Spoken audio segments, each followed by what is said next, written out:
ఈరోజు కరీంనగర్ డీసీసీ కార్యాలయంలో రాష్ట్ర రవాణా బీసీ సంక్షేమ శాఖ మంత్రి పొన్నం ప్రభాకర్, చొప్పదండి ఎమ్మెల్యే మేడిపల్లి సత్యంతో పాటుగా పలువురు కాంగ్రెస్ పార్టీ ముఖ్య నాయకులతో కలిసి పాత్రికేయుల సమావేశం నిర్వహించడం జరిగింది. ఈ సందర్భంగా మంత్రి పొన్నం ప్రభాకర్ మీడియాతో మాట్లాడారు. ఎవరైతే పేర్లు నమోదు చేసుకోలేదో వాళ్ళు నమోదు చేసుకోవడానికి మరొక అవకాశాన్ని 10 రోజుల పాటు ఇచ్చే కార్యక్రమం 12 రోజుల పాటు. దాని తదుపరి మార్చి మొదటి వారంలో బడ్జెట్ కేబినెట్ సమావేశం పెట్టుకొని కేబినెట్ సమావేశం తర్వాత ప్రత్యేక శాసనసభ సమావేశాలు పెట్టి 42% స్థానిక సంస్థల్లో విద్యా ఉపాధి అవకాశాల్లో బలైన వర్గాలకు రిజర్వేషన్లు ఇవ్వాలనేటువంటి సంకల్పంతో చట్టబద్ధత తెచ్చే ప్రయత్నానికి సంబంధించిన కార్యాచరణ, ఈ కార్యాచరణకు అందరూ కూడా సహకరించాలని విజ్ఞప్తి చేస్తూ ఉన్నాం. అయితే ఇక్కడ ఆశ్చర్యం అనిపిస్తూ ఉంది.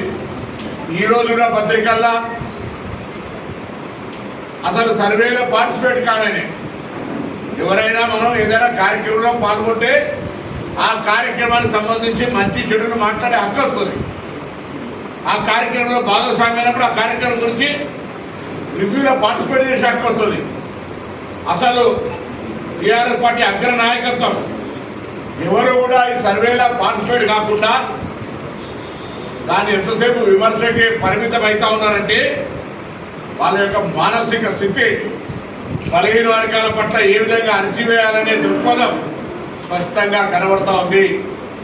లేదంటే చిత్తశుద్ధి ఉంటే ఇప్పుడు ఇచ్చిన అవకాశాన్ని వినియోగించుకోండి. మొన్ననే ఫారాలు కూడా పంపినారు. అవకాశాన్ని వినియోగించుకోవడంతో పాటుగా ప్రజలందరికీ మీ పార్టీ తరఫున విజ్ఞప్తి చేయండి. ఎక్కడెక్కడైతే మిస్ అయినరో వాళ్ళందరినీ సమాచారాన్ని ఇచ్చి ఈ తెలంగాణ జనాభా లెక్కల్లో తెలంగాణ పౌర సమాజంలో సభ్యులుగా ఉండేటువంటి అవకాశాన్ని కోల్పోకుండా చూసుకోమని కోరుతా ఉన్నాం. రెండవ పార్టీ భారతీయ జనతా పార్టీ బేసికల్గా ఇది వ్యాపారస్తుల పార్టీ. వాళ్లకు కులగణన జరగడం ఇష్టం లేదు. 42% బీసీలకు రిజర్వేషన్ పెరగడం ఇష్టం లేదు. జనాభాకు అనుగుణంగా ఎస్సీలకు రిజర్వేషన్ చేయడం ఇష్టం లేదు. జనాభాకు అనుగుణంగా ఎస్టీలకు రిజర్వేషన్ చేయడం ఇష్టం లేదు. అందుకే వాళ్ళ ప్రభుత్వం పక్షాన సుప్రీంకోర్టులో అఫిడవిట్ దాఖలు చేసిండ్రు. మేము దీనికి వ్యతిరేకము, ఇది అసాధ్యమని. ఇలా తెలంగాణ రాష్ట్రంలో జరుగుతున్న ప్రక్రియ దేశవ్యాప్తంగా ప్రకంపనలు కలిగించి మా నాయకుడు రాహుల్ గాంధీ గారి ఆధ్వర్యంలో పార్లమెంటులో బడ్జెట్ సమావేశాలు, అదేవిధంగా కాంగ్రెస్ ప్రభుత్వం నిన్న ఈ కార్యక్రమం ఇంత పెద్ద నిర్ణయం తీసుకోవడానికి గౌరవనీయులు రాష్ట్ర కాంగ్రెస్ అధ్యక్షులు మహేష్ కుమార్ గౌడ్ గారు, అదేవిధంగా గౌరవ ముఖ్యమంత్రి రేవంత్ రెడ్డి గారు, ఉప ముఖ్యమంత్రి బట్టి విక్రమార్క గారు, sub committee chairman Uttam Reddy గారు, సహచర కేబినెట్ మంత్రులు, సీనియర్ నాయకులు కేశవరావు గారు, వీటన్నింటికీ స్ఫూర్తి ప్రదాతగా రాహుల్ గాంధీ గారు, మా రాష్ట్ర ఇన్ఛార్జ్ దీపాదాస్ గారు అందరూ కూడా కలిసి ఒక గొప్ప చారిత్రాత్మక నిర్ణయం.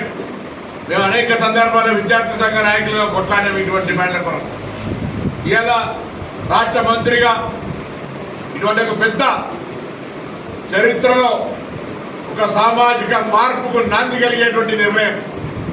ఎవరెంతో వారికంతా అని రాహుల్ గాంధీ గారు చెప్తున్న మాట నిజం కాబోతున్నటువంటి సందర్భం. ప్రజలంతా సహకరించండి.